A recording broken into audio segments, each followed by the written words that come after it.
So total అన్ని చోట్ల కూడా క్లియర్ మెజారిటీ వచ్చింది. మనతో పాటు అడ్లూరి లక్ష్మణ్ గారు వెల్ఫేర్ మినిస్టర్ ప్రస్తుతం ఫోన్ లైన్లో సిద్ధంగా ఉన్నారు. లక్ష్మణ్ గారు, దాదాపు 24,658 ఓట్ల మెజారిటీ వచ్చింది. ఎవరికి ఇస్తారు ఈ క్రెడిట్ మీరు? నా జూబ్లీహిల్స్ ప్రజలు ఏదైతే ఉన్నారో ఎంతో నమ్మకంతో విశ్వాసంతో ప్రజాపాలన ఇంద్రమ్మ రాజ్యంలో గౌరవ ముఖ్యమంత్రి గారి యొక్క నేతృత్వంలో పిసిసి అధ్యక్షుల గారి నేతృత్వంలో ఒక నమ్మకంతో ఒక యువకుడు, ఒక బలహీన వర్గాలకు సంబంధించిన యువకుడు 2 సార్లు ఓడిపోయి మన మధ్యలో ఉన్నాడని చెప్పి ఆశీర్వదించడం జరిగింది.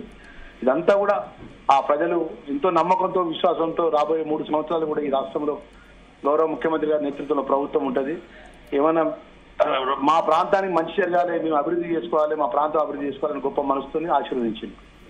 Okay okay. సో మీరు సోమాజిగూడ డివిజన్ లో ఎట్లా కనిపించింది రిజల్ట్?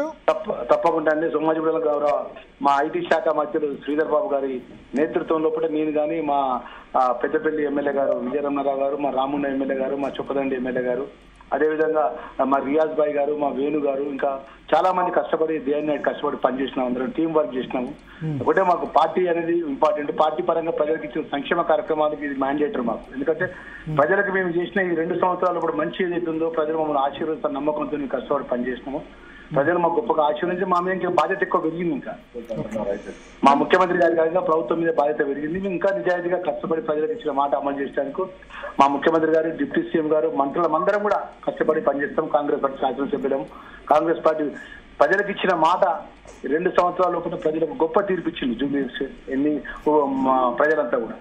కానీ బీఆర్ఎస్ ఏమంటుందంటే మీరు అక్రమ మార్గాలకు పాల్పడ్డారు, బూత్ క్యాప్చరింగ్ చేశారు, అసలు ఎన్నికలాగా జరగలేదని వాళ్ళు ఆరోపించారు. 9th ఎలక్షన్ కమిషన్ అనుమానిస్తున్నారు వాళ్ళు.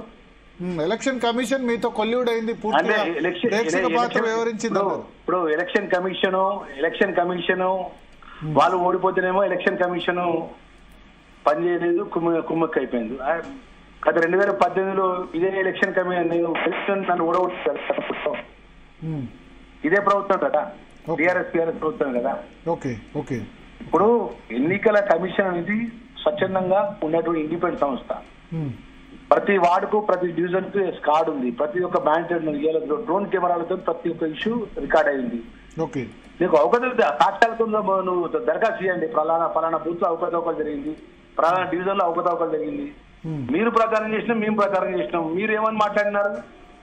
పార్టీ కార్డు అని చెప్పి పార్టీ కార్డు చూపెట్టుకుని తిరిగింది. మీరు ప్రజలు మిమ్మల్ని విశ్వసిస్తలేరండి. మరి మీ మాటలు విశ్వసిస్తలేరు. ఎందుకంటే మీరు బాకీ కార్డు అన్నారు, మన వ్యక్తిగతంగా మా ముఖ్యమంత్రి ఏకవచనంతో మాట్లాడిండు, మా ప్రభుత్వాన్ని ఏకవచనంతో మాట్లాడిండు.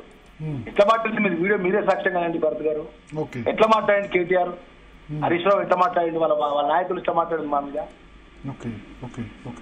వాళ్ళు మాట్లాడింది కదా, వాళ్ళు చెప్పింది ప్రజలు, వాళ్ళు చెప్పింది తిన్నారు, మేము చెప్పింది తిన్నారు. సో ఇప్పుడు ఈ మ్యాండేట్ తో ఇప్పుడు పంచాయతీ ఎలక్షన్స్ వెళ్తారా? అది ప్రభుత్వంలో ఉన్న ముఖ్యమంత్రి గారి యొక్క నిర్ణయం ఉంటుంది. ప్రభుత్వ నిర్ణయం, ప్రభుత్వ నిబంధనలకు అనుగుణంగా ముందుకు పోతాం. అది పార్టీ. మీ ఒపీనియన్ ఏంటంటే పంచాయతీలు చాలా కాలంగా ఇప్పుడు 20 నెలలుగా ఎలక్షన్స్ లేవు కదా. ఇప్పుడు ఈ కేసు సంబంధించి ఒకటి పెండింగ్ లో ఉంది. గతంలో కేబినెట్ మీటింగ్ లో మీరు దీని గురించి మాట్లాడారు అని వార్తలు వచ్చాయి.